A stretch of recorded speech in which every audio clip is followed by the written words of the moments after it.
بسم اللہ الرحمن الرحیم۔ السلام علیکم ورحمۃ اللہ وبرکاتہ۔ پریشان حال طلبہ و طالبات متوجہ ہوں، اگر دوران مطالعہ کوئی ایسا مقام آ جائے جو انتہائی مشکل ہو اور باوجود کوشش کے کسی طرح حل نہ ہو تو یہ شعر 11 مرتبہ پڑھیں، پھر مطالعہ کریں، انشاءاللہ وہ مسئلہ وہ مقام حل ہو جائے گا۔ وَاسْتَفْرِغِ الدَّمِ مِنْ عَيْنٍ قَدْ امْتَلَأَتْ مِنَ الْمَحَارِمِ وَالْزَمْ حِمْیَةَ النَّدَمِ۔ اس وظیفے کو آپ خود بھی پڑھیں اور صدقہ جاریہ کی نیت سے آگے بھی شیئر کریں۔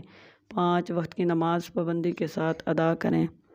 اگر آپ وظیفے کو کامل یقین اور توکل کے ساتھ کریں گے تو انشاءاللہ تعالی ضرور فائدہ ہوگا۔ دنیا کے کاموں کے علاوہ اپنی آخرت کی بھی فکر کریں، آخرت کی تیاری کریں۔ اللہ حافظ۔